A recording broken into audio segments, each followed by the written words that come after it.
Hey guys, it's that time of year again. It's the Warhammer Skulls event, which of course is the video game festival that Games Workshop run every year, where they show off new trailers, for new content, new games, etc, etc, etc.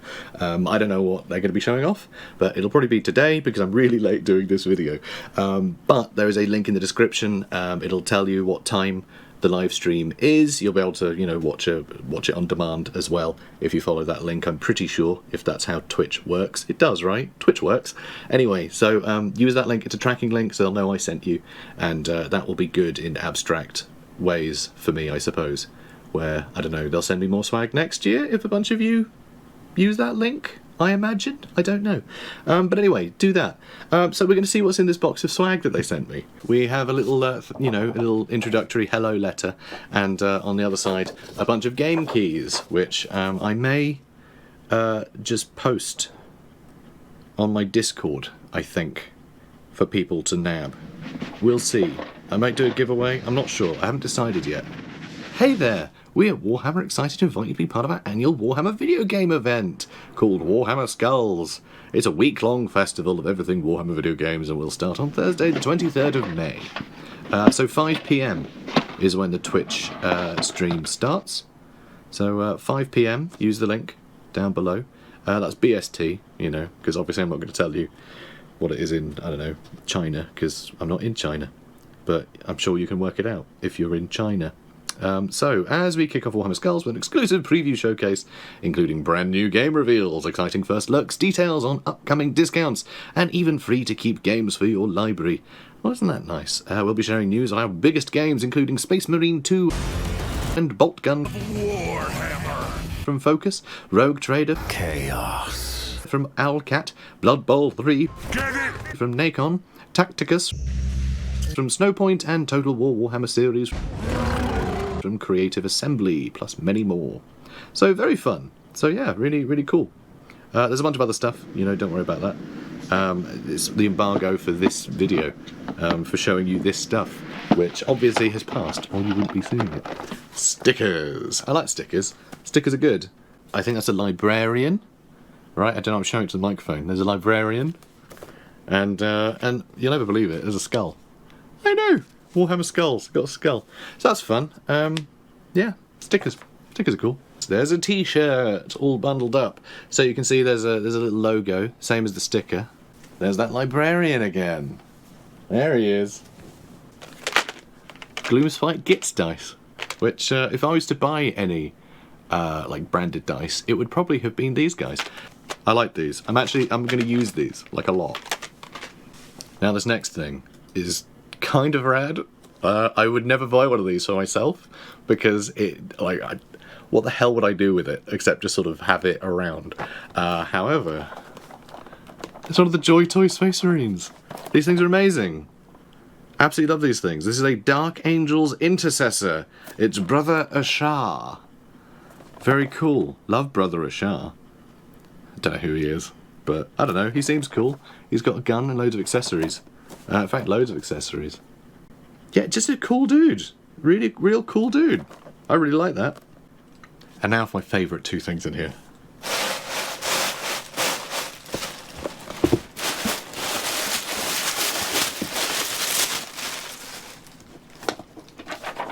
What's this?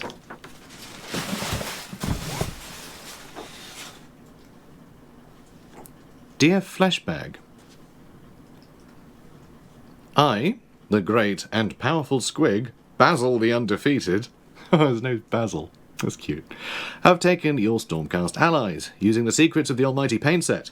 I have reforged them, adding their power to my growing horde. Sigmar can suck it, oh my. Until we meet on the field of battle, your nemesis, Basil, brackets, the Undefeated. I didn't know I had a nemesis. P.S. Since I can't speak, I'll require you to provide flavourful commentary for the viewers. I hope you can handle it, Meatsack. Again with the name calling. But yeah, sure. Yeah, no, that sounds great. I was thinking of doing a painting tutorial myself, but yeah, if he wants to paint them up, that's great. All right, yeah, let's get to it. So first off, this Vindicator's paint set is actually really good. I really think it's nice. It's got a really good range of colours, and it's got, you know, metallics, a wash, and a technical paint for doing the base. So you really can do the entire set. You know, you get a couple of models with it, and you can paint them fully.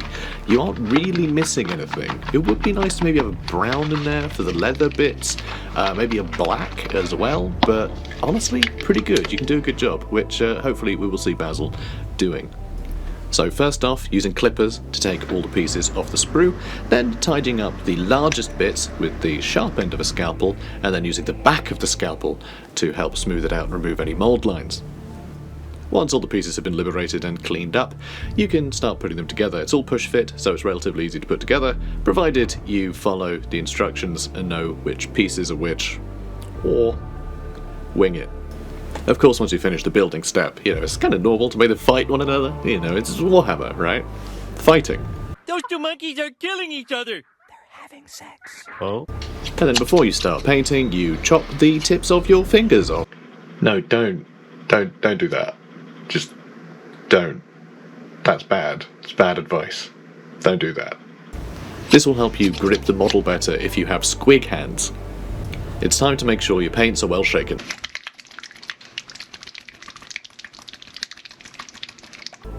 So as the models are almost entirely gold, Basil is starting with a larger brush just to cover the whole thing in gold. It's a makeup brush, so you've probably got it lying around, even if you are relying on just the content of the starter set. You've probably got one in the house, unless you're a bachelor, in which case, I don't know, they're cheap, just get some.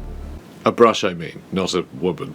Also, if it's your starting models, don't worry about primer. All of these paints cover really well, and if you're not handling it a lot, it's never going to rub off. Just relax, okay? Primer's good, it's useful, definitely something you're going to want in your arsenal, but it's honestly not essential. You can get by without it while you're still learning. Now onto the silver bits. Basil is using lead belcher, and he's also using the new brush. Give brushes a good wash when you first take them out, because they will have some glue on them to give that little point. It'll just wash off in water, you don't have to fuss about with it, but just give it a little wash before you start dipping it in paint. Speaking of paint, he's actually using my old lead belcher because I already had some open, and you know, he's a good little squig. He's not going to waste paint. He's not going to open new pots when he doesn't need to. He's a good boy. Though my lead belcher is a little bit claggy and clagged up, so he is having to thin it quite a lot with water. You can see him doing that on the palette from time to time. So you know, it needs must. Next is the Cantor Blue. It's a very full-bodied paint, so it does require a bit of thinning to go on smoothly, so Basil is doing just that. First off, getting the blue on that staff, nice big open space to get used to the new colour.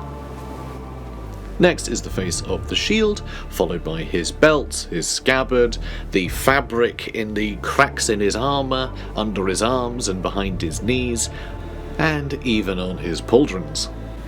Once the blue is done, feel free to touch it up with the Retributor Gold again. Next up is the incredibly fiddly task of the Korax White Emblem. So this paint can be thinned down a hell of a lot, it has very good coverage. Thinning out the paint more is going to allow the brush to move more smoothly, so it's better for those little details. So don't worry about thinning the paint out quite a lot to get that nice, easy, clean coverage. And remember, you can still touch them up with blue again after for anything that you've overspilled, so again, you don't have to be too precious about it. A wash is going to go over all these details anyway, so all the recesses will be darker, and so there'll be more an obvious change from the white to the blue when we're done. As you can see, just the white and the blue have made a huge difference between the two models. So these push-fit models, they actually come with sort of standard bases where you can choose which hole to plug the foot in, but it means you have a spare hole, and so they give you little bits of ruins. So you actually end up with nice base details while also avoiding the holes in the bases, and it means they can just use the same bases for all the models. It's a really nice solution. I think it's really clever, and it just gives extra detail. It makes your models feel a little bit more special when they have something going on the base. So anyway, Basil is painting this Korax White. There's going to be some extra details done on top of it, but that's going to be the base colour for that stone. Next is a paint from the technical range of Games Workshop paints, of Citadel paints. This is Stirland Mud, and what's technical about it? It makes mud. It's a texture paste. It's brown, it'll make mud. It's good for bases, and I guess muddy people. But what it isn't good for is brushes. The aggregate will get into the ferrule and it'll just ruin it. All your brushes will be splayed and gross. Don't use brushes. I mean, you can, if you've got some cheap brushes, use those. Don't use your nice ones. I think it's a big old waste. It's too risky. You could end up ruining your brushes. No one wants to do that, especially if you just have the one from the starter set. That would be silly of you to do that. So use a cocktail stick. Use anything. It's just like a mud that you can push around, and you can dip the cocktail stick into your water and add a bit of water to the texture paste, because it's basically just paint plus aggregate, and the paint can be diluted like any paint to help spread it around the base. Once the Stirland Mud has fully dried, it's nice to add a bit of a dry brush to it. So what we're going to do here, another makeup brush. Basil is going to add a little bit of Corax White, then brush most of it off the brush. And then you can just drag the brush around. I'm saying brush a lot. Anyway, drag the brush around on the base and it'll just leave paint on the tips, basically. Just drag it around, swish it about.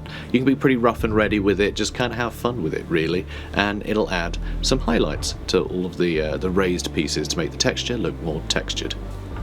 Next up, given the incredibly limited palette that we have from the starter set, Basil is going to introduce a little bit of blue into the mix. We have a really pale blue that we could dry brush again, and this is going to go on the stone, because stone isn't just white, it isn't just grey, there's a lot of other tones there, so adding a little bit of blue, it'll help sort of tie it in with the rest of the model, and it'll look a little bit more realistic and interesting if it has like a little tint to it. So once that's dried, onto what could be the final step in painting a model, it's applying the wash. So in this case, Basil is going to cover the entire model in Agrax Earthshade, including the base.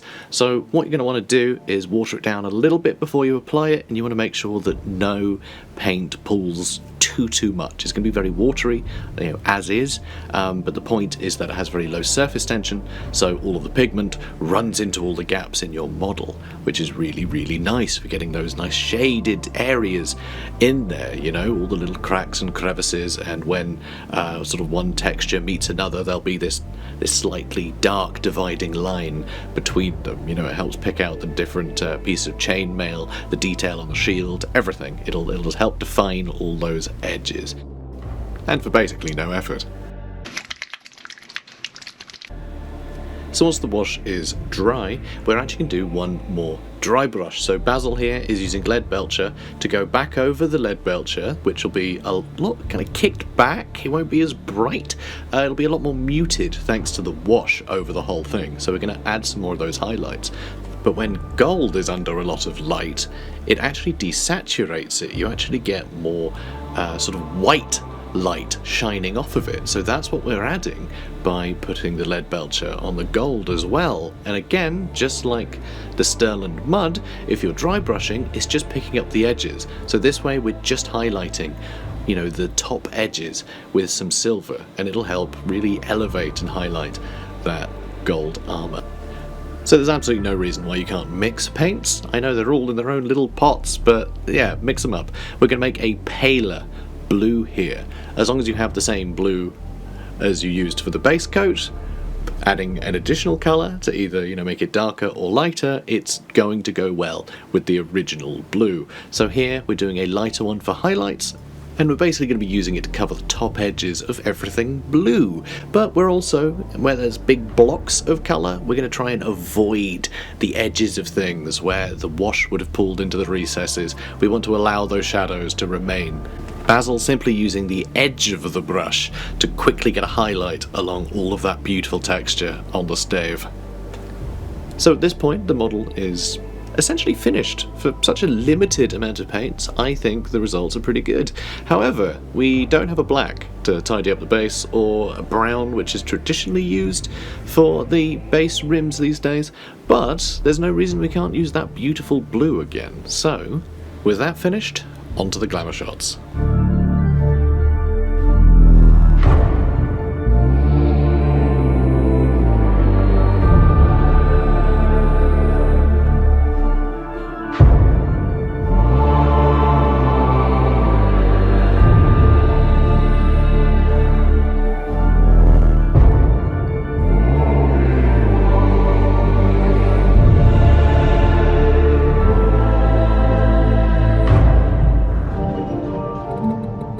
So that's it for today's video. A bit different, isn't it? Yeah, like very different, actually.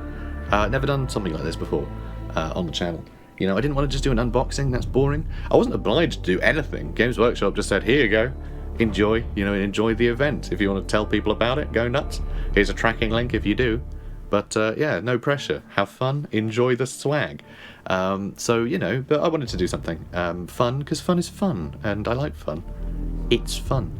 So, and Basil had a great time. Didn't you, Basil? Yeah, he had a great time. Also, Basil was very impressed by the paint starter set. So he only had like time to paint one model, but you know, here's the custard boy, and like, look at that guy in comparison. Like, look how mature a paint job you can get with just the starter set. So I'm really impressed. I think it's really good from a starter set to be able to get, like, you know, that kind of yeah, that kind of maturity. I think it's really good. So very impressed by that. Use the Twitch link down below. Right, 5 PM BST, go watch the Skulls event on Twitch, see all the latest game news and announcements, you know, in the world of Warhammer. I will be tuning in. I can't wait to see what is coming up, because, you know, I'm going to be covering a lot of that stuff on the channel, probably. Also, this sort of content will have a home on Jord's Realm Forge. Go check out the link below. This video will be on that channel as well.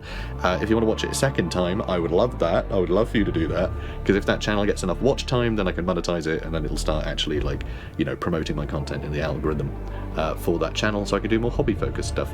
It won't be painting tutorials. I'll probably never do another painting tutorial again, just because I don't have macro photography, right? I don't have, like, an SLR. You guys probably noticed that in this video, getting close-ups of things is basically a no-go.